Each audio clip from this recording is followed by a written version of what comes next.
Welcome to కీటాక్స్. అసెంబ్లీలో విపక్షం ఎందుకు ఉండాలి? సభలో విపక్ష నాయకుడు ఎందుకు కావాలి? విపక్ష నాయకుడు ఉంటే చర్చల్లో వాడి వేడి హోరాహోరీ ఎలా ఉంటుంది? ప్రజల ప్రయోజనాలు అసెంబ్లీలో ప్రతిధ్వనిస్తే ఏమవుతుంది? ప్రజా ప్రయోజనాలే ఎజెండాగా ఒక లీడర్ అసెంబ్లీలో కొట్లాడితే ఎలా ఉంటుంది? ఈ ప్రశ్నలన్నిటికీ సమాధానాలు తెలియాలంటే 30 ఏళ్ల రాజకీయాన్ని తిరగేయాల్సి ఉంటుంది. ఈ మధ్యకాలంలో ప్రతిపక్షం అంటే ఇది, పోరాటం అంటే ఇలా ఉంటుంది అని చూపించిన దాఖలా ఏదైనా ఉందా అని ఒక్కసారి తిరగేస్తే ఆ 30 ఏళ్ల నాటి ఆనవాలు కనబడుతుంది. అదేంటో డీటెయిల్ గా చూసే ముందు డోంట్ ఫర్గెట్ టు సబ్స్క్రైబ్ కీటాక్స్.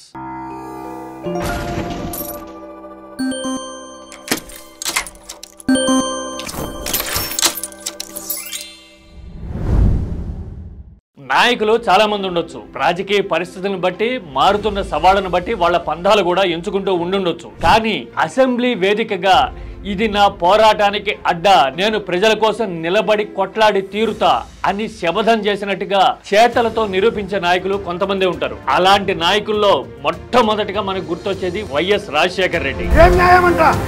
నీకు అసలు వ్యవసాయాన్ని గురించి ఏం తెలుసు? రైతు వాసలు నువ్వు తప్పిది. 1999 నుంచి 2004 మధ్య ఈ 5 ఏళ్లు ఏపీ పొలిటికల్ హిస్టరీని ఒక్కసారి తిరిగేస్తే ఒక లీడర్ అపోజిషన్ నాయకుడిగా ఉంటే ఎంత పోరాటం చేయగలడు, అధికార పక్షాన్ని ఎంతలా నిలదీసి నిలయగలడు, ఎలాంటి కీలకమైన నిర్ణయాల్లో ప్రజాభిప్రాయాన్ని మౌల్డ్ చేయడంలో ఎంతటి క్రియాశీలకమైన పాత్ర పోషించగలడు అనేది తెలుస్తుంది. 1999లో కాంగ్రెస్ ఓడిపోయిన తర్వాత అసలు మాకు హోపే లేదు, గాంధీ భవన్ మూసేసుకుంటే నయం అనుకుంటున్నాము అని పిసిసి అధ్యక్షుడు ఎంఎస్ఆర్ లాంటి వాళ్ళు ప్రకటించిన సమయంలో అసలు రాష్ట్ర రాజకీయంలో వాతావరణం ఎలా ఉంటుందో అర్థం చేసుకోవచ్చు. ఒక లీడర్ సిఎల్పి నాయకుడిగా నేనున్నాను అని ముందుకొచ్చి నిలబడి ప్రజల కోసం వాయిస్ అవుతా, నేను జనం గొంతుకనవుతా, జనం కష్టాలని, జనం ఎజెండాని సభావేదికగా వివరిస్తా అంటూ భుజాన వేసుకున్న చరిత్ర ఏపీ అసెంబ్లీలో కనబడుతుంది. ఐటీ వేవ్ లోను, ప్రచార హోరులోను కొట్టుకుపోతున్న ప్రభుత్వాన్ని నిలదీసి నేలకు దించిన నాయకుడు వైఎస్ఆర్. వైఎస్ఆర్ మాట్లాడితే సబ్జెక్ట్ ఉంటుంది, వైఎస్ఆర్ మాట్లాడితే సబ్స్టాన్స్ ఉంటుంది. సొంత పార్టీలో ఎన్ని గ్రూపులైనా ఉండొచ్చు గాక, కానీ వైఎస్ఆర్ లేచి నిలబడితే మాత్రం అధికార పక్షం నుంచి 10ల సంఖ్యలో నాయకులు సిద్ధపడాల్సి ఉంటుంది అడ్డుకోవడానికి. అన్నట్టుగా రాజకీయ వాతావరణాన్ని వేడెక్కించిన, హోరాహోరీగా పోటాపోటీగా రాజకీయాన్ని పండించిన నాయకుడు వైఎస్ఆర్. ఇది ప్రజల కోసం, నేను జనం కోసం మాట్లాడుతున్నా, జనం కోసం మాత్రమే నిలదీస్తున్నా. మీరు నా మైక్ కట్ చేస్తే ప్రజలు చూస్తూ ఉన్నారు, ప్రజలు మిమ్మల్ని ప్రశ్నిస్తారు అంటూ ఒక రకమైన ఎమోషన్ ని పండించడం వైఎస్ఆర్ శైలి. రాష్ట్ర ప్రజలు అందరూ విన్నారు, ఏం మాట్లాడింది వింటున్నారు, వారు మాట్లాడింది.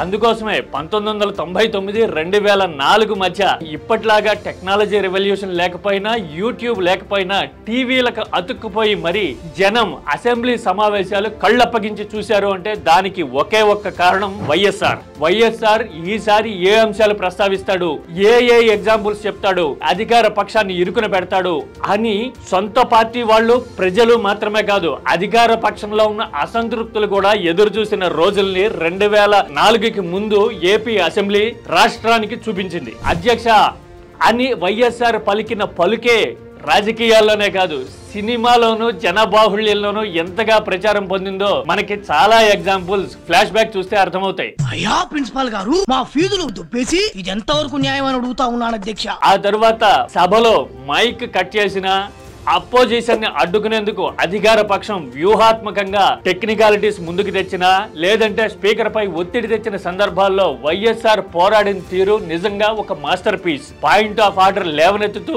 రూల్ బుక్ తిరగేసి వైఎస్ఆర్ చెప్పిన ఎగ్జాంపుల్స్ ఇప్పటికీ చాలా మంది గుర్తు. మరి ఉన్నదంతా శాకాహారులే, పొట్టలో రొయ్యలు మటుకు ఎక్కడ పోయాయని చెప్పాడు. బహుశా అందుకోసమే వైఎస్ఆర్ లీడర్ గా ఎమర్జ్ అయ్యారు. కాంగ్రెస్ లో 2-3 గ్రూపులు బలంగా ఉన్నా మిగతా వాళ్ళు ఎవరో కలిసి రాకపోయినా 90 మందికి పైగా సభ్యుల్లో కేవలం 30-35 మందే వైఎస్ఆర్ కి బాసటగా నిలిచిన సందర్భాలున్నా అన్ని తానై ఒక్కడిగా మొదలై సమూహంగా మారి చరిత్ర సృష్టించిన హిస్టరీ వైఎస్ఆర్. వైఎస్ఆర్ అపోజిషన్ నాయకుడిగా ఉండగా జనంలోకి వెళ్లిన ప్రతిసారి వినతి పత్రాలతో ప్రజలు ఎదురొచ్చిన సందర్భాలు ఉండేవి. సార్, ఈసారి అసెంబ్లీలో మీరు ఈ విషయం మీద మాట్లాడండి, ఇది మా గ్రీవెన్స్ అని చెప్పే ఒక కొత్త ట్రెండ్ ని, ప్రజలకి దగ్గరైన రాజకీయాన్ని వైఎస్ఆర్ విపక్ష నాయకుడిగా చూపించారు. వైఎస్ఆర్ పాదయాత్ర చేసింది కేవలం 68 రోజులే. రాష్ట్రం అంతా తిరిగి ఉండొచ్చు, రాష్ట్రం అంతా చర్చ చేసి ఉండొచ్చు, జనాన్ని కలిసి ఉండొచ్చు. కానీ ఇన్నాళ్ళు మన కోసం మాట్లాడుతున్నవాడు, ఇన్నాళ్ళు మన గొంతుకై అసెంబ్లీలో వినిపిస్తున్నవాడు మన కోసం వస్తున్నాడు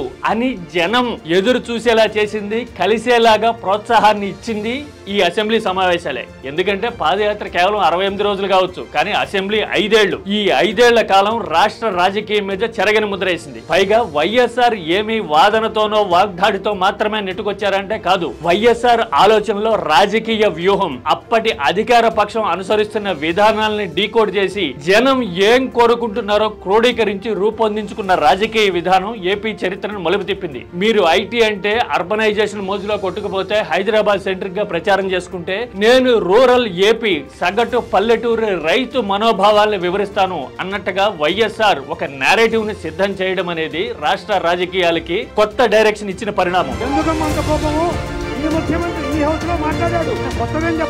మోర్ దెన్ రాజకీయం, మోర్ దెన్ పొలిటికల్ ఈక్వేషన్స్, ఒక బలమైన నాయకుడు ఉంటే జనం గొంతుకి ఎలా వినబడుతుంది అని చూపించిన చరిత్ర, ప్రాక్టికల్ గా కళ్ళకు కట్టిన చరిత్ర వైఎస్ఆర్ది.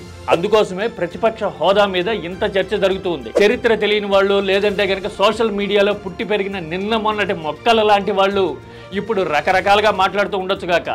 సబ్జెక్టు, డేటా, లాజిక్, ప్రజా ప్రయోజనాలు, ఈ 4 మూల స్తంభాలుగా నిలబడితే, వ్యూహాన్ని సిద్ధం చేసుకుంటే జనం ఇప్పటికైనా సరే అలా మాట్లాడే నాయకుడిని కోరుకోవడము, ఆ నాయకుడి కోసం నిలబడము, ఆ నాయకుడిని సమర్థించటము అనేది మనం చూస్తూ ఉంటాం. తండ్రి చూపించిన మార్గమే జగన్ పార్టీ రాజకీయంగా పుంజుకోవడానికి మార్గం అవుతుందా? మీ అభిప్రాయాన్ని కామెంట్లో చెప్పండి. Don't forget to subscribe key talks.